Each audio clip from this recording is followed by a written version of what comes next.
we have some updates from Telegram. Wouldn't you believe it? If you take the CEO of a private communications company and rest him for a while, things happen in the company. This was kind of expected, but we'll go ahead and talk about what went on.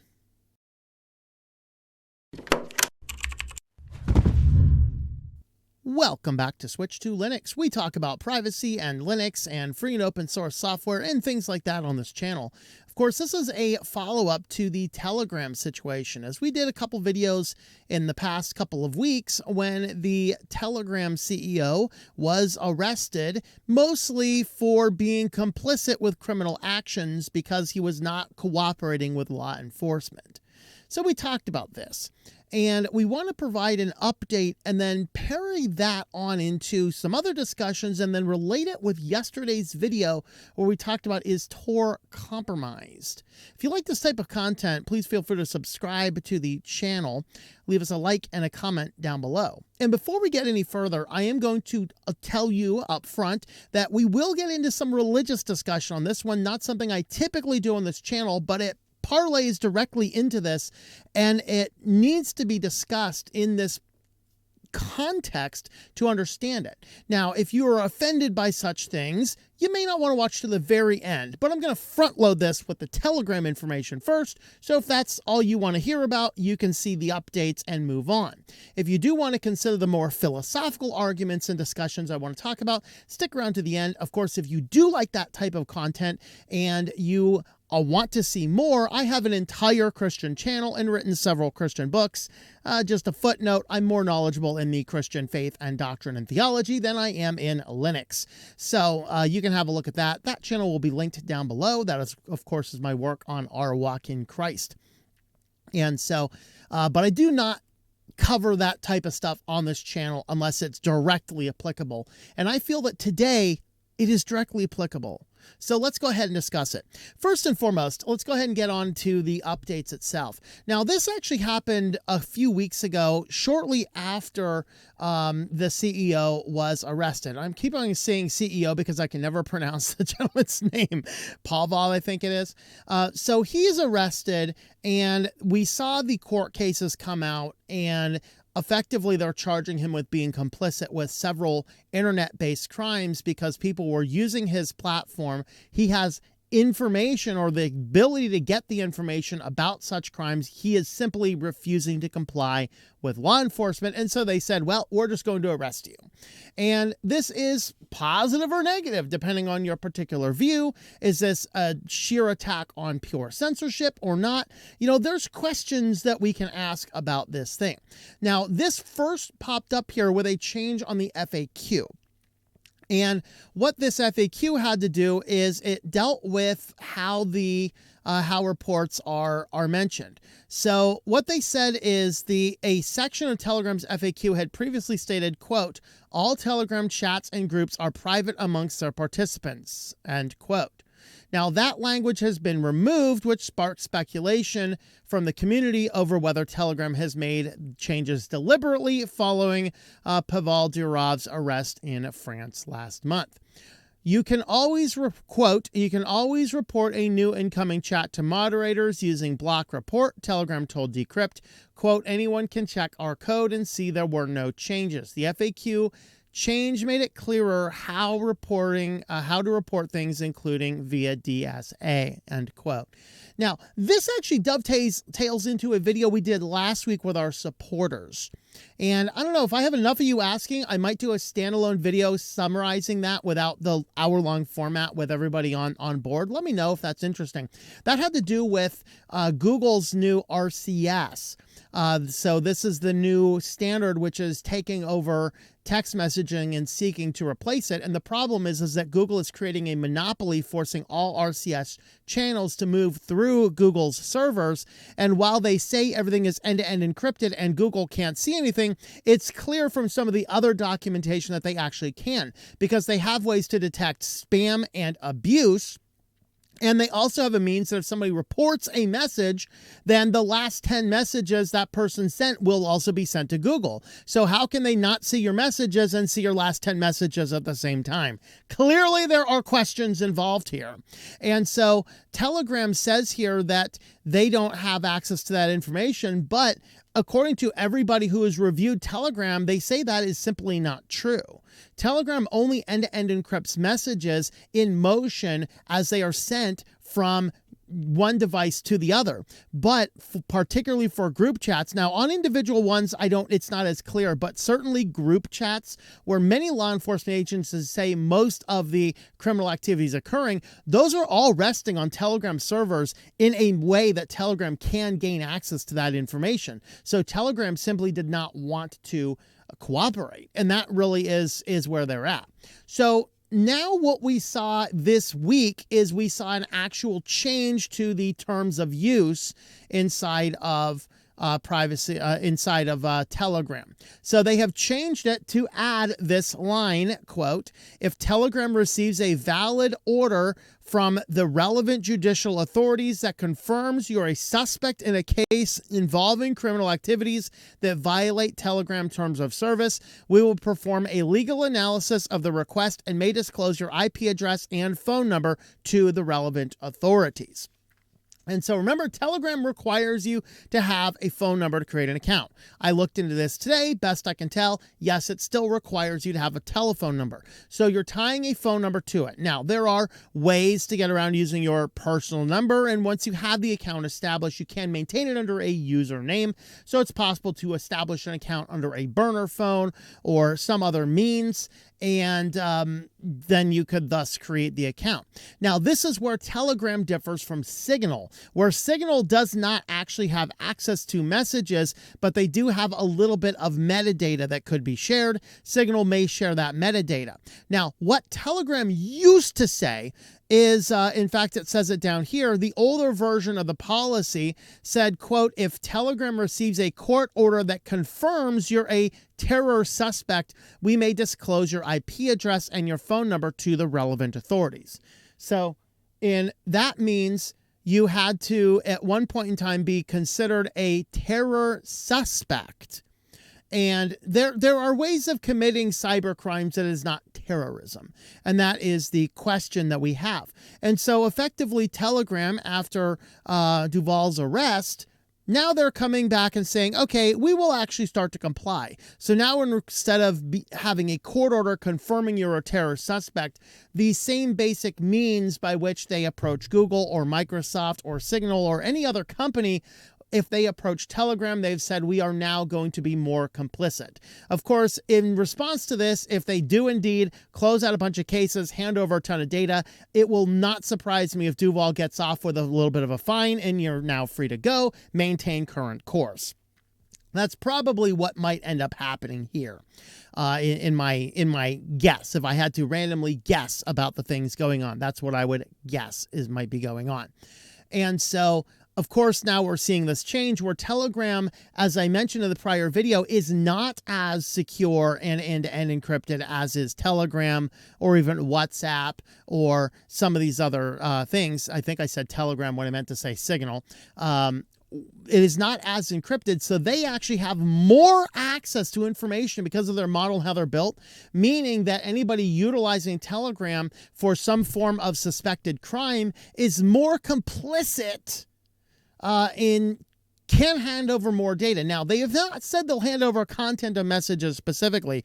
They did say that they will hand over IP address and phone number, which in many instances, as we saw yesterday from the Tor video, that might be enough to begin the process of solving the crimes.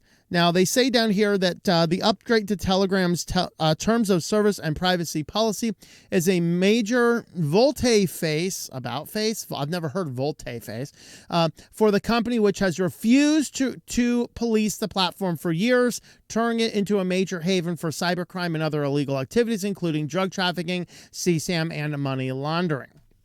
So they say that the changes have been driven by the arrest of Durov in France over allegations that the company turned a blind eye to various crimes. And they also said recently that they are cleaning things up, handing over messages and things like that. So they are working to make sure that they're utilizing and deploying some AI through the search functions to make sure you cannot find some of those illegal contents nearly as easily. And they are now cooperating with police, which means it will not surprise me if Durov gets off with a fine and you're free to go at this point in time. So this is effectively how they will act in order to arrest somebody, to compel them into working with the law enforcement. So this is where, if you're going to create a company like this, you're going to have to deal with law enforcement at some point in time. And the question is, should you do that?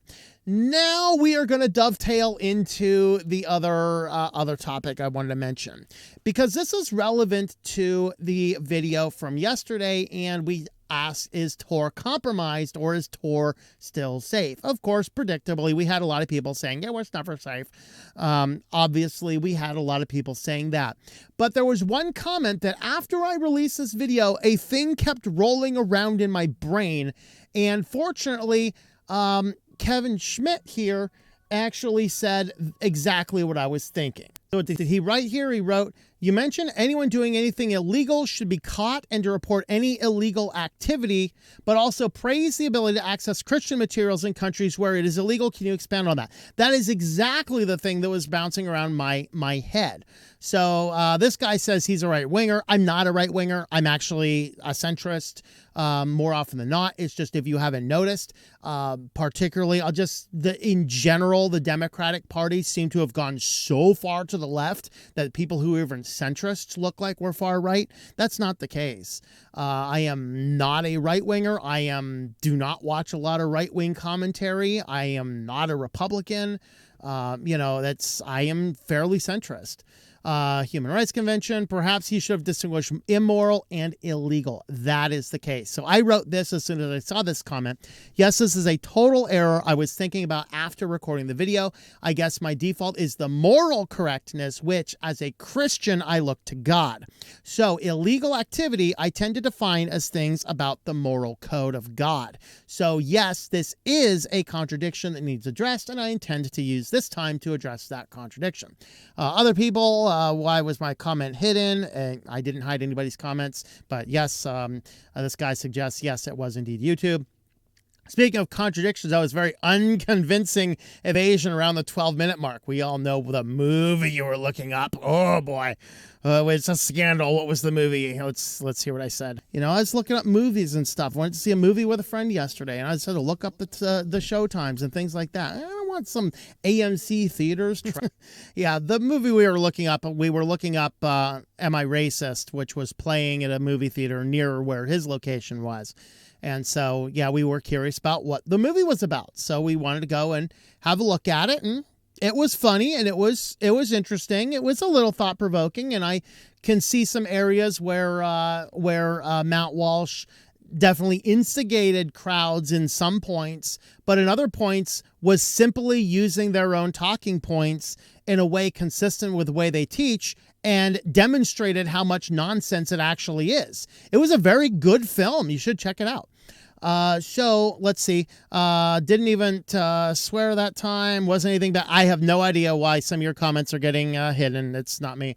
Religious cognitive dissonance. Good catch. All right, so let's go ahead and talk about the religious cognitive dissonance. So first and foremost, as a Christian, I tend to look to God for the ultimate moral standard of living.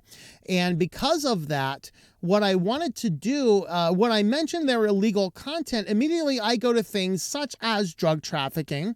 Obviously, we're talking about dangerous illegal drugs. There very well may be drug traffickers. In fact, there was a theoretical case in a Leverage episode a few years back where the guy was smuggling cancer drugs over the border so that people could get cancer drugs without having to cross over into Mexico or having to pay the astronomical fees of the current pharmaceutical industry. You know, if a person is poor and gets cancer, we can either go Breaking Bad mode and engage in a legal enterprise to make money to pay for it, or find some other way. But do we have a lot of option in our current country, the way our current countries run, to sit there and be like, well, no, it's too expensive. It's aggressively too expensive. And some people need to resort to desperate things. We're not talking about that. We're talking about fentanyl trafficking. We're talking about other illegal drug trafficking that actually wreaks serious havoc on society. We're talking about CSAM. We're talking about human trafficking. We're talking about murder for hire plots. These are all types of things which go counter to the way that God would demand us to live. And so when we're taking the moral code and the moral law, when I say if you're doing illegal activity, but to that guy's stance, it is correct that some countries, it is illegal to own a Bible. Okay. Meanwhile, I have Bibles all over, even in my little van. Here's a whole commentary on a whole book on a Bible sitting on my desk. And, I got all sorts of stuff over here. It's not illegal in this country yet. It probably will be soon, but as of right now, it's not.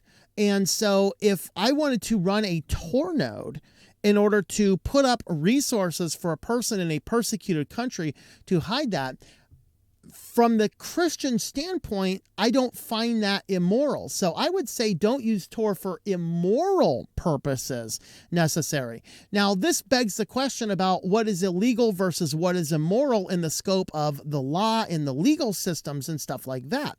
So ultimately, we have to ask this question, what is moral, what is legal? And this is why this is why the coexist bumper sticker is nonsense. The Jews and the Muslims and the Christians, as much as we try to get along, we have different fundamental belief systems. This isn't just, we just believe in this God. This is part of who we are. Jewish people and Christian people, we will fundamentally disagree, but neither the Jewish or the Christian faith are particularly violent in and of themselves by their core teaching.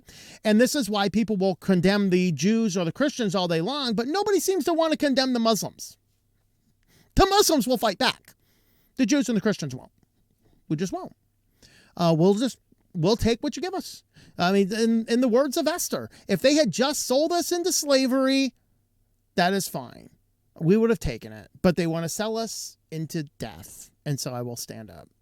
So that is, of course, in the book of Esther, which the Christians and the Jews would both accept. It is a Abrahamic book. Well, not Abrahamic book, but it is Old Testament book, which the Jews and the Christians both have that book as one of their core teachings, their core tenets of their faith. And the question becomes then, what is immoral and what is illegal? Because we as the Christian community has been talking about the moral slide and the moral decay of culture. And Isaiah even preaches about this. Actually, Isaiah and I think Hosea and Amos as well all had some iteration of this. Woe to you who call evil good and good evil. And in that statement, that is what we are starting to see in a lot of world nations, where they are forcing people to engage in what they would say is immoral activity. And so it's causing conflict. And so at the point in time, if we have to use Tor to get together and talk about activism to take back what we believe is the moral right, not moral right wing, but the moral correct would be the better word, that is a case where that might be considered illegal, but not necessarily immoral. Whereas I think most people can generally agree murder for hire, human trafficking, and CSAM are probably things that we can universally condemn and say those are the types of things that we should not be using these platforms to do. But if we're doing it for some degree of activism, or we're doing it for some degree of making our voices heard, or some degree of otherwise peaceful protest, it is perfectly acceptable to do that. And so with this Telegram situation, now we're seeing a breakdown of that, although it does appear that law enforcement was mostly interested in drug trafficking, CSAM, and murder for hire plots, in which case more power to them. I don't mind that. I don't mind them taking extreme measures in order to demask somebody using the Tor network or Telegram or Signal if they are engaged in such crazy enterprises. But when we start getting into the less the less universally condemned things, this is where we have a problem. And so that's kind of what I wanted to expound on further. Now, if you want to see how a lot of this applies in the media industry, now this is actually the second cut of this. I actually kept on getting interrupted. A spammer keeps on calling my business line. So I've actually cut this video a couple times, but in a previous iteration I thought was going off the rails. I did talk a lot more about media entertainment because it's a very good case study in how the world is moving.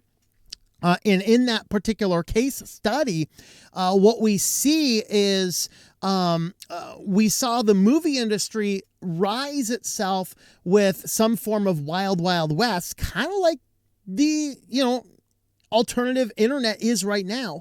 But then we saw a lot of scandals back in the 20s, 2 major drug scandals coming up. This launched the concept of the Hays Code, which was effectively a Christian enforcement of the media industry. Then this rose a counterculture rebellion. Howard Hughes, one of them. There were a couple other guys, and Anton LaVey were some of the mediators against those things. And they collapsed the Christian influence inside of the media Hollywood industry. And then what ended up happening from there is it became this Wild West again. But then the government was closing in and going to start regulating the media industry. And this is what created the MPAA. Okay. I covered this history as well as the Christian response to media entertainment. So if you want to get a good book about the history of media entertainment, the Christian response, and why this is important, this book that I wrote, I Am Not Amused, is actually a very, very good way to do that. This is on the website here. I'll leave the Amazon link down below. I realize not everybody likes Amazon, but maybe I'll leave this link as well. So I'll leave this and the Amazon link. This has all the places I know you can pick up the ebook, the audiobook. The website has a small problem with this very weird screen resolution. So you can pick up ebook, audiobook, or the softcover book anywhere you can get books online. So I'll leave that down below if you want a better understanding of what went on here, because this is, in my opinion and many other people's opinion, one of my absolute best books. Although it's not the most highly rated book. I think it's not the most read book, but it should be. You should check it out if you're interested in those things. And it will possibly address that difference between what is illegal versus what is immoral, and help you understand maybe a little bit more of the Christian thought behind the interplay and the balance between these things. So hopefully this was interesting to you. Thank you if you stuck around. Of course, if you want to learn more, you can head on back to my my Christian work. We're on YouTube, Rumble, Odyssey, BitChute, and we have our prophecy studies. Right now we're going through the book of Zechariah. We have a weekly podcast. You can grab that anywhere you have podcasts. And then, of course, we have other things as well. So ourwalkinchrist.com, or you can find that channel on whatever respective platform you like to watch the videos on. With that, thank you guys for watching, and I hope that you enjoy switching to Linux.